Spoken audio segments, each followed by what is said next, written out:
Dollar کی طلب بہت زیادہ تھی پاکستان کی مارکیٹ میں. اس کا ذکر کہیں دستاویزات میں نہیں آتا، لیکن ایسے لگ رہا تھا کہ 1 ملین 2 ملین ڈالر ہر ہفتے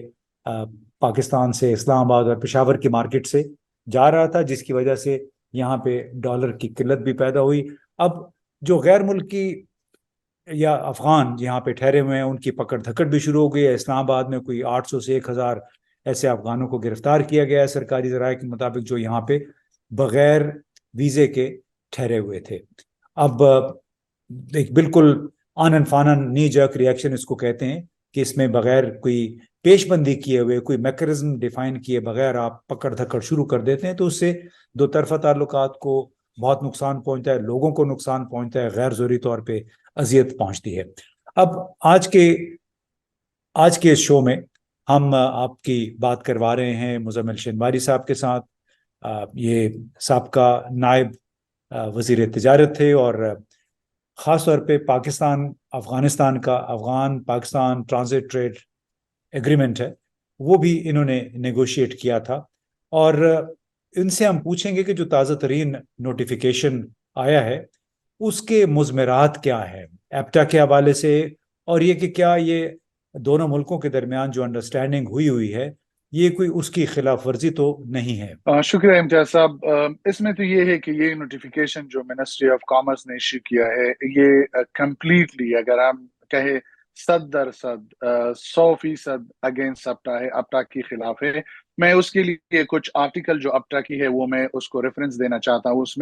اس میں جو پہلا آرٹیکل ہے اپٹا کی پرپز، وہ جو ہدف ہے اپٹا کی ایگریمنٹ کی، اس میں یہ ہے کہ to ensure effective and efficient administration of transit transport. تو اس میں یہ ہے کہ افیکٹو اور ایفیشینٹ جو ہماری ٹرانزٹ ٹریڈ ہے اس کو فیسیلیٹیٹ کر دیا جائے، یہ ہدف تھا اپٹا کی ایگریمنٹ میں. پھر آرٹیکل 3 میں فریڈم آف ٹرانزٹ میں کہتے ہیں کہ if any contracting party of the opinion that some goods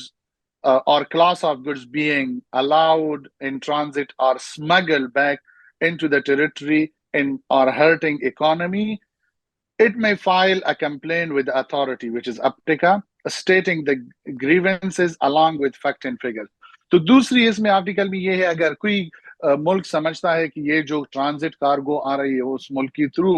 اس میں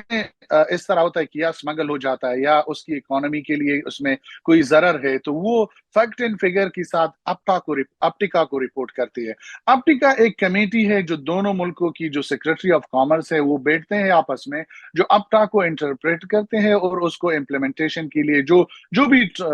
آرٹیکل کی ٹرانسلیشن ہو، امپلیمنٹیشن ہو، جو کچھ بھی ہو وہی کرتے ہیں، کیونکہ اتھارٹی سارا اس کو دیا ہوا ہے. پھر اس میں تیسری جو آرٹیکل 32 ہے لیویز اینڈ چارجز جو ہے، اس میں یہ کلیئرلی لکھا ہے کہ وہی چارجز لے سکتے ہیں جس میں وہ فی آتی ہے نارمل، اس میں ویٹ چیکنگ جو آتی ہے، سکیننگ آتی ہے، سیل لگوانا ہے، روڈ ٹول ہے، ٹنل کی جو ایکسپنسز ہے یہ لیتے ہیں. اور آرٹیکل 33 اس کی بات جو آٹومیٹکلی اس پر بات کرتے ہیں کہ نیشنل ٹریٹمنٹ،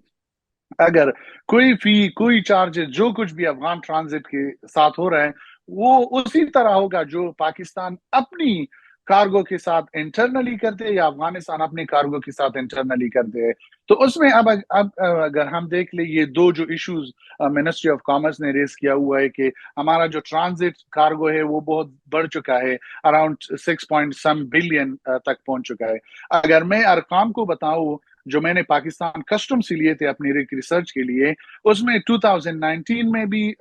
6 بلین سے اوپر تھا ہمارا ٹرانزٹ، اور 2020 میں بھی تھا. 21 اور 22 میں تھوڑا سا کم ہو گیا اور پھر بڑھ گیا ہے. ایک یہ مسئلہ جو ہسٹوریکلی یہ پروون ہے کہ ٹرانزٹ ہو رہا ہے، اس طرح نہیں ہے کہ اسی سال میں 6 بلین سے زیادہ ہو چکا ہے. دوسری بات اس میں یہ ہے کہ جو کچھ آرٹیکل یا جو کچھ چیزیں اس میں ان لوگوں نے مینشن کیا ہوا ہے، جس طرح کپڑا ہے،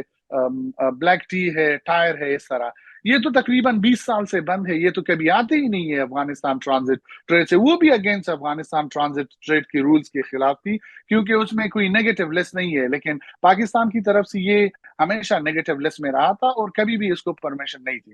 اب دوسری مسئلہ جو ان لوگوں نے کہا ہے کہ کیونکہ یہ اسمگلنگ زیادہ ہو رہی ہے تو اس لیے افغان ٹریڈر جو ہے وہ ایفسٹ ویلیو کی بینک گارنٹی دیں گے. اب پرابلم یہاں پر یہ آتی ہے کہ ہمارے جو اگریمنٹ میں تھا وہ فائنینشیل گارنٹی تھی، اس میں کیا تھا equivalent to the amount of custom duty, جو کسٹم ڈیوٹی پاکستان میں ہے اس کی برابر وہ پیسے انشورنس کمپنی کے ساتھ رکھتے تھے، تو اس کو ریوالوین انشورنس ملتی تھی، اگر ایک کنٹینر جاتی تھی تو وہ دوسری کنٹینر کے لیے یوز ہو جاتی تھی۔ اب یہ جو بینکنگ سیکٹر آتی ہے اس میں کیا کہ اسسٹ ویلیو، اب تو یہ ہے کہ کسٹم آفیشل کو فری ہینڈ دیا ہوا ہے،